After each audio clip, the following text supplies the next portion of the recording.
G'day gamers, Ranger Tony here again with another Pathfinder Kingmaker build video. Today I'm giving an introduction to rangers. So we're not actually going to do a ranger build, but we're going to look at all of the rangers in general, and then I'll drill down and do actual builds in another video.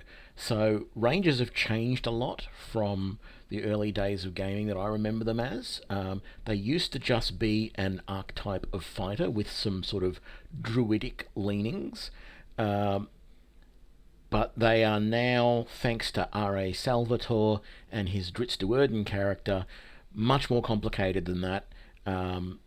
Dritz gave us 2-weapon combat, which we ended up getting for free as a class, but then eventually that was seen as being too powerful, and so it was changed to using the combat styles that we see in the Rangers today. Rangers have become a class that are generally easy to play. For example, you just point them at an enemy and let them go ham. But they're hard to build because of all of the options that you can do with them. Pathfinder Kingmaker makes this harder by not actually giving you a lot of information at build time about some of the things like combat styles, which you don't get until level 2, so you have to wait until you level up to get the information that you need to know what you should have done at the very start. So rangers, as an, the definition here are the rangers are deft skirmishers, either in melee or ranged or at range, capable of skillfully dancing in and out of battle. Their abilities allow them to deal significant harm to specific types of foes, but their skills are valuable against all manner of enemies. And each one of these archetypes have a different description there, but that's a very good description overall for rangers in general. Rangers have 4 main features that I'm going to point out. This is all of the archetypes of rangers have 4 main features. They don't all have all of them, but they all share favoured enemies, hunter's bond, favoured terrain, and a combat style. So I'm going to have a look at those in this video and see if we can make some sense of what a ranger is and what you can do with it. So favoured enemies allow the ranger to choose up to 5 types of enemies. They get the first one at first level, and then at 5th, 10th, 15th, and 20th levels, they can choose an extra enemy type at that point. And for that enemy, they get a +2 bonus to hit and damage. They can also, at levels 5, 10, 15, and 20, add an additional +2 bonus to any of those favoured enemies that they've already got, including, if you take at level 5, if you take a new enemy, you can immediately add the extra +2 to that enemy, meaning that that one now has a +4. Or you can focus on the first enemy that you had and keep adding all of your bonuses there. You'll still have 5 enemies all up, but you could essentially by the end have an enemy where you have a +10 bonus to hit and damage against them. So it's entirely up to you how you do that, how flexible you want to be. If you choose humanoids or outsiders, you also have to choose an associated subtype. I haven't seen that yet in the game, but that's here in the description. So favoured enemies are available to all of the ranger types except the freebooter. Okay, so we'll look at that later, but they don't get that. They have a different skill. The second of the skills is the hunter's bond, and it comes in 3 forms. You must choose this. You get this at level 4 for most of the character types, most of the archetypes.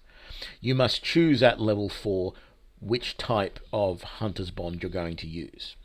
So the first one is a companion bond, where you bond with all of your companions, and you can point out an enemy that is one of your favorite enemy types. You can point that out in combat, and all of your allies within 30 feet will, who can see and hear you, will gain half of your favorite enemy bonus as well. And this lasts for the number of rounds based on your wisdom modifier. So if you're minimum of 1. So if your wisdom modifier is 4, for 4 rounds, your companions will get half of your bonus. So that they'll get at least a +1 to hit and damage against that enemy. So that's quite a good thing. There doesn't appear to be a limit on how often you can do this, but it only lasts for 1 round. Sorry, a minimum of 1 round. It's a limited thing. The second type of Hunter's Bond is an animal companion. So you can choose from a list of animal companions. The list is bear, boar, giant centipede, dog, elk, leopard, mastodon, monitor lizard, smilodon, and wolf. Now, I've seen some of these companions in other D&D based role-playing games. The bear is usually considered pretty tanky. The boar is as well. The boar will tend to do a little bit more damage than the bear, but not last as long. Elks or deer have been in other versions where they are good at knocking opponents down. Leopard, I'm hoping, is a bit like the panther that you could have in Neverwinter Nights and Neverwinter Nights 1. So it would do sneak attacks. The wolf has a knockdown ability. You'll notice in the game if you've been playing that whenever you fight against wolves, they have a chance to knock you down, and they do it quite often. I don't know about some of the other ones like mastodon, monitor lizard, smilodon, dog, giant centipede, those sorts of ones. I hope to have a video in the future with a bit more detail about the animal companions, but I haven't played with them yet. The animal companion, though, works well because they get the same favored enemy and favored terrain bonuses that you do. So if you have a +2 favored enemy bonus against one type of opponent, the animal companion automatically gets it. And so for me, that's the option that I tend to go with. I think that will work better than the companion bond, but it's something we need to check out and see. The third form of the bond is only available to freebooters, but they get it at level 1, and that is the Freebooter's Bane. What this does is it allows you to point out a target to your companions, and all of your companions get a +1 bonus on attack and damage against that target until the target dies or until you select a new target. So that is really powerful. That allows you to give all of your companions a bonus, and that bonus increases at every 5th level. So at level 5, 10, 15, and 20, so by the end of the game, if you get to level 20, you're going to have a +5 bonus to all of your companions to any opponent that you point out. The only thing to be aware of here, this counts as your move action, so it will take up, it's not a fast action, it's not a free action, it will take up some of your time in the round to point this out to your allies. So in particular, if you're playing a freebooter and you're doing something like dual wielding, 2-weapon combat, you're going to lose an attack that round to do this. So be aware of that. But apart from that, I've played with it a little bit. It looks pretty good. So that's the Hunter's Bond information. So next is the favored terrain. So the favored terrain is available to all of the Ranger archetypes. So Ranger, Freebooter, Flame Warden, Storm Warden, they all get it. And this allows you to get a +2 bonus to initiative, natural law, perception, and stealth checks. And you can add at levels 8, 13, and 18. So at level 8 and every 5 levels thereafter, you can add one more terrain type. And you can also increase one of your existing by +2. Same as with the favored enemies. So if you want, you can pick a particular terrain type as your first one and focus on that for the other 4 times, or other 3 times, sorry, that you get the extra bonus. I think the initiative, all of those checks are going to be useful. Initiative, natural, law, nature, perception, and stealth, they're all going to be useful. But not as useful as the favourite enemies, I don't feel. The initiative is probably the one that I like the most out of that, because, I feel, anyway, combat in this game is very heavily dependent on initiative. If you can get the initiative and get your attacks in first, that gives you a huge advantage. So what I'm going to do now is we're going to switch over and look at because we can't see it here, we're going to switch over to a character I've already built, and we're going to look at the combat styles. So let's do that. Okay, so here we are with a character that I've leveled to level 2, and we get the choice of the combat styles. So as you can see, there are 5 combat styles: archery, menacing, two-handed weapon, two-weapon combat, and weapon and shield. Now, most of these styles have 7 feats that you can choose from, broken into 3 tiers, available at 2nd level, 6th level, and 10th level, and then also you get extra feats at 14th and 18th. You only get to take 5 of these feats. So if you've got 7 listed, you're not going to be able to take all of them.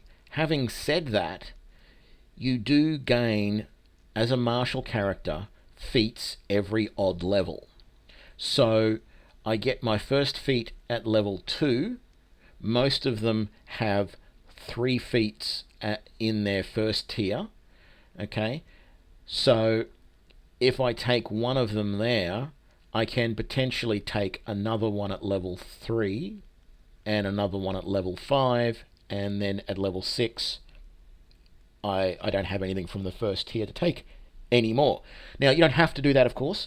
The idea behind these is that you're supposed to be able to gain these feats even if you don't meet the requirements. So, for example, two-weapon fighting, you have to have a dexterity of, I think it's 13 or 15. But if you don't have that dexterity high enough to take two-weapon fighting, it doesn't matter. You can still take it. So that's the advantage. But you can only take that at level 2, level 6, level 10, level 13, or level 18. That's a time. If you definitely want one of these feats, but you don't have one of the prerequisites, that's when you should take them. But yeah, it is possible to, even at first level, take some of the early feats that you would normally get in... So for example, if I start a ranger at level 1, I will more than likely take point blank shot and precise shot as a human. I can take both of those. I do that because I want to be able to be more effective in combat. But those are 2 of the 3 archery feats that you get with the archery style. So the third one, rapid shot, would then be all I would be able to take because I already had the other feats. So you have to plan a little bit, and that's where the combat styles makes the design of the character a little bit more difficult, because you need to plan ahead a little bit. So let's have a look then at what is involved in each of these styles. So the archery style gives you point blank shot, precise shot, and rapid shot. You can select any one of those at level 2. As I said, you're likely to have one or both of those, of the first two of those. So even if you don't take, if you don't play a human, and therefore you don't get your extra skill, you should take point blank shot at first level, and then my recommendation would be to take either precise shot or rapid shot here at level 2, and then at level 3 take the third of those, whichever one you didn't take. I would recommend taking precise shot at level 2 rather than rapid shot, because you want to be able to do better attacks into melee combat. But then you could take with your normal feat that you get at level 3, you could take rapid shot. There is no point waiting until level 6 to get rapid shot. At level 6, improved precise shot, point blank master, and many shot get added to the list. Now, improved precise shot gives you a better to hit with your weapon into combat, but normally you would need a basic attack bonus of 11, which means you would have to be up here at around character level 11 to be able to be eligible for improved precise shot, and you need a dexterity of 19. At level 6 you could take that without a problem. Point blank master requires normally that you be a fighter, and you need to have weapon specialization in the particular bow. And what this does is point blank master removes the attack of opportunity that you have if you try and shoot a bow with someone meleeing you. So that would be an okay skill to take. I'm not sure if I would always take that though, because most of the time I expect to be out of combat if I'm doing the archery style. If anyone's got that close to me, then I've done things wrong. But it might be nice. Many shot, you get an extra. You're basically knocking 2 arrows instead of 1 for the first shot that you take every round.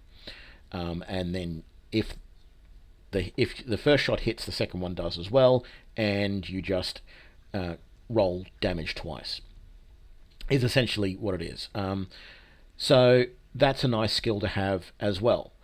This one though, many shot, you will be able to get without using the bonus feat, because you can meet the prerequisites for many shot very easily. You can't meet the prerequisites for improved precise shot or point blank master without using your combat style feat at level 6 or 10, whichever one you want to use. At level 10, it adds pinpoint targeting to the list. This is where it seems to be broken, because I can't find that skill in the game. That feat does not appear to exist. So in the archery style, even though it lists 7 feats here for you to use, only 6 of them appear to actually exist. I don't know if this breaks the game if you decide not to take one of the feats. If I was to take point blank shot and precise shot as a human at level 1, and I take rapid shot at level 2, I take at say level 5 many shot, because I've got the points to take, I've got all the prerequisites to take it. I then take, say, at level 6 with my next combat feat, I take improved precise shot, and then at level 10 I take point blank master. As soon as I get to level 14, all of these skills have been used, with the exception of pinpoint targeting, which doesn't exist. What do I do at level 14 and at level 18 when I go to add those skills? I don't know if that breaks the game or not. Having said that, I like archery. I like the archery style. I may end up doing a playthrough of this at some point and seeing how well that goes. So the second style is menacing. The idea behind this style is it's a lot of debuffs against your opponent and some power-ups for you for damage. So dazzling display and intimidating prowess are designed to debuff your opponent So they see you in combat, they see how effective you are, either because you've just hit them or someone else, and they get scared or whatever, demoralized in some way, and they get debuffed. So you get those along with power attack at level 2. Power attack is a pretty common thing to take if you're doing a melee character, so you may already have that. And I don't think you would have any problems taking either of those skills, but we'll see. 6th level, you get Cornigan Smash and Shatter Defenses. Cornigan Smash is another one of those debuffs where you've done a hit on an opponent and they get frightened, they get debuffed. Shatter Defenses debuffs your opponent by reducing their armor class. Again, equally of use. And then at level 10 you get Dreadful Carnage and Improved Critical. Now, you're going to want to take Improved Critical as soon as you can get it anyway, so you might already have that at this point. But if for whatever reason you can't get it yet, then this is a good way of doing it. But having said that, I'm not sure of the point, really, of this menacing combat style feat. The two-handed weapon feats. The two-handed weapon feats at 2nd level give you Cleave, Power Attack, and Intimidating Prowess. So you'll notice that this one was part of the menacing one. So was Power Attack. And then here we get Cleaving Finish and Greater Cleave, and then we get Dreadful Carnage and Critical Focus. And I believe Dreadful Carnage was part of the menacing one as well. So these are some debuffs, but mostly power-ups for your attacks. Cleave gives you extra attacks, as does Cleaving Finish and Greater Cleave. Critical Focus helps you to get critical hits, and then your Dreadful Carnage and your Intimidating Prowess debuff. Now, personally, I feel they could have merged the menacing and the two-handed weapon into the one combat style. They are very similar. And they could have just called it two-handed weapons, and the idea is that you're using two-handed weapons, you're meant to be intimidating and powerful, and so, just combine the two of them and make them one. So two-weapon combat gives you Double Slice, which reduces your strength penalty on your offhand, so you only get half of your strength bonus on your offhand when you do damage. Shield Bash allows you to bash with a shield, which doesn't really seem right to me, but that's fine. And two-weapon fighting. So generally you're going to take two-weapon fighting first if you don't already have it, and then you're probably going to take Double Slice. For me, I wouldn't necessarily use Shield Bash because the idea here is two-weapon combat, and I don't consider a shield a weapon, but this game does. At 6th level, you're going to add in Improved two-weapon fighting. So you'll notice here that you only get 5 feats, which is a little bit odd, rather than the 7 that everyone else gets. But at 6th level you get Improved two-weapon fighting, which you do need a high dex for normally. You may not have it if you're going a strength-based character. And then at level 10 you get Greater two-weapon fighting. Now, the last one is Weapon and Shield. And in Weapon and Shield you get Shield Bash, which, as you can see, we had in two-weapon combat a minute ago. Two-weapon fighting, which, again, we had in two-weapon combat a minute ago. And you also get Shield Focus, which we didn't have before. At 6th level, you get Improved two-weapon fighting, which you had in two-weapon fighting, and Shield Master, which just improves your armor class with a shield. No, sorry, that's Shield Focus. Shield Master is different. And then at level 10, you add Bashing Finish and Greater two-weapon fighting. So again, I feel that two-weapon combat and weapon and shield could have been merged into the one and just called it two-weapon combat, and if you wanted to use a shield in your offhand in place of another weapon, you could, and you'd have a few feats in there to help you with that. As a player, I don't think I'm ever going to play the menacing or the weapon and shield style, but I do want to look at trying out the archery, the two-weapon combat, and in particular the two-handed weapon, because I haven't done that one before. So that's a brief rundown. You really have to plan, is what it comes down to. You have to start planning out what feats you want to take at what levels, and work out which ones you can get without having to use your combat style feat, and which ones you have to use your combat style feat. So if you look at it and go, you know what, in the archery style there was no way I was going to get improved precise shot without using the combat style feat, or point blank master without using the combat style feat, I need to grab that at this level. And that's where the difficulty playing or building a ranger is if you have a goal of what feats you want to get, you've got to plan them out properly to make sure you can get them all in the right combination at the right time, and at as early as possible, because you don't want to be waiting until level 14 to be getting something that you might consider a really important skill or feat. So that's my overview on rangers in general.